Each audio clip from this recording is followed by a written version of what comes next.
कभी सोचा है एक ऐसे साम्राज्य के बारे में जो लगभग 800 सालों तक चला, जिसने बड़े बड़े शानदार मंदिर बनवाए, कई लड़ाइयां जीतीं, लेकिन फिर भी आज उसकी कहानी इतिहास के पन्नों में कहीं खो सी गई है। तो चलिए आज बात करते हैं छत्तीसगढ़ के उसी पावरफुल कलचुरी राजवंश की और जानते हैं उनके कुछ अनसुने किस्से। तो सवाल ये है कि आखिर कौन थे वो शासक जिन्होंने मध्ययुगीन छत्तीसगढ़ पर अपनी इतनी गहरी छाप छोड़ी। आइए इसी सवाल का जवाब ढूंढने की कोशिश करते हैं। हर बड़ी कहानी की तरह इस कहानी की शुरुआत भी एक बहुत ही दूर की सोचने वाले एक साहसी राजा से होती है। एक ऐसा राजा जिसने सिर्फ राज नहीं किया बल्कि एक आज़ाद साम्राज्य की नींव रखी। और ये थे जाजलदेव प्रथम। यही वो शासक थे जिन्होंने रतनपुर के कलचुरियों को सिर्फ एक छोटी मोटी ताकत से उठाकर एक आज़ाद और बहुत ही शक्तिशाली साम्राज्य की पहचान दी। देखिए, जाजलदेव प्रथम कोई आम राजा नहीं थे।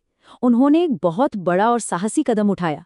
उन्होंने त्रिपुरी के शक्तिशाली कलचुरियों से अपनी आज़ादी का ऐलान कर दिया, जो कि उनके ही पूर्वज थे। पर सिर्फ ऐलान करना ही काफ़ी नहीं होता है ना। तो उन्होंने बस्तर के राजा सोमेश्वर को एक ज़बरदस्त लड़ाई में हराकर अपनी ताकत का लोहा भी मनवाया। और सोचिए ज़रा, उन्होंने सिर्फ राजा को ही नहीं बल्कि उनकी रानी और उनके सारे मंत्रियों तक को बंदी बना लिया था। ये एक साफ साफ संदेश था कि रतनपुर में अब एक नई शक्ति का उदय हो चुका है। और पता है सबसे दिलचस्प बात क्या है? उनकी विरासत आज भी हमारे बीच जिंदा है। उन्होंने जिस शहर जाजलपुर की नींव रखी थी, वो आज छत्तीसगढ़ में जांजगीर के नाम से जाना जाता है। मतलब इतिहास कभी मरता नहीं, बस अपना रूप बदल लेता है। तो एक मजबूत बुनियाद तो रख दी गई थी। अब बारी थी जाजलदेव प्रथम के उत्तराधिकारियों की, जिन्होंने इस विरासत को न सिर्फ संभाला बल्कि उसे और भी नई ऊंचाइयों पर पहुंचाया। उनके बाद गद्दी पर बैठे रत्नदेव द्वितीय, और इनके शासनकाल से जुड़ी है एक बड़ी ही दिलचस्प ऐतिहासिक पहेली, एक ऐसा कन्फ्यूजन जिसे आज हम सबूतों के साथ सुलझाएंगे। इतिहास में ना अक्सर विजेताओं की कहानी भी वक्त के साथ थोड़ी धुंधली पड़ जाती है। कई लोग ये दावा करते हैं कि रत्नदेव द्वितीय त्रिपुरी के राजा गयाकर्ण से हार गए थे, लेकिन शिलालेख कुछ और ही कहानी बताते हैं। वो इस बात की गवाही देते हैं कि रत्नदेव द्वितीय ने न सिर्फ गयाकर्ण के हमले को रोका बल्कि उन्हें हराया भी। ये सिर्फ एक लड़ाई की जीत नहीं थी, ये इस बात का सबूत था कि रतनपुर के कलचुरी अब अपने ही पूर्वजों यानी त्रिपुरी वालों से भी ज्यादा शक्तिशाली हो चुके थे। और रत्नदेव द्वितीय का विजय रथ यहीं पर नहीं रुका।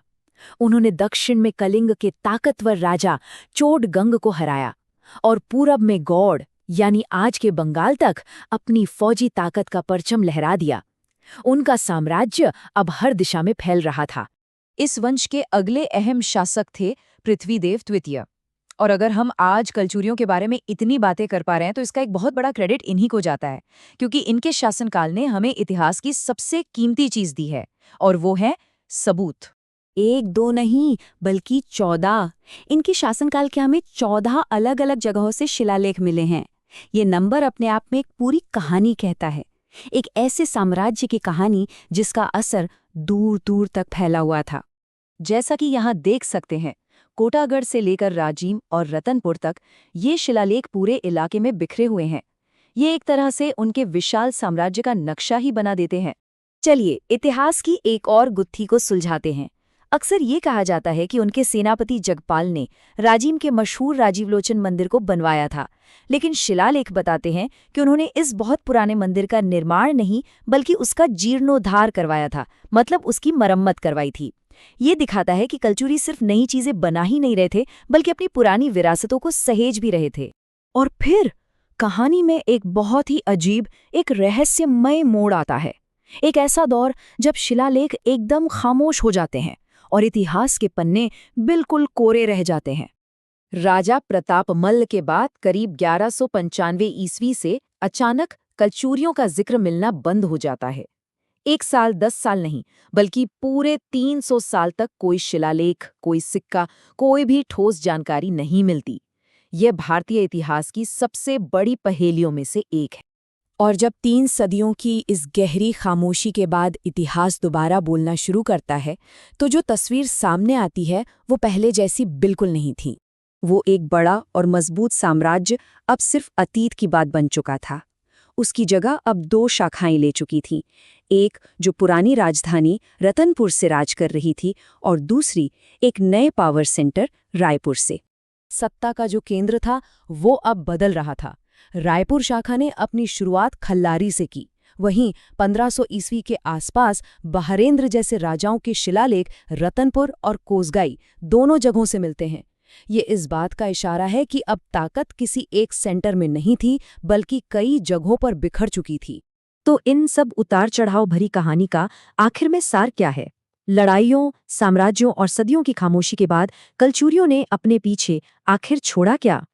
उनकी कहानी आज भी पत्थरों पर खुदी हुई है, उनके शिलालेखों में और उन मंदिरों ने जिन्हें या तो उन्होंने बनवाया या फिर संवारा। यही उनकी असली विरासत है, जो समय की हर मार झेलकर आज भी हमारे सामने खड़ी है। लेकिन एक सवाल आज भी बिना जवाब के है। प्रताप मल्ल के बाद के वो 300 साल, आखिर उन 3 सदियों में हुआ क्या था? क्या कोई बहुत बड़ी उथल-पुथल हुई या कोई ऐसा संघर्ष हुआ जिसे कभी लिखा ही नहीं गया? इतिहास का वो पूरा का पूरा चैप्टर आखिर कहाँ खो गया? इसका जवाब शायद हमेशा के लिए एक रहस्य ही बना रहेगा।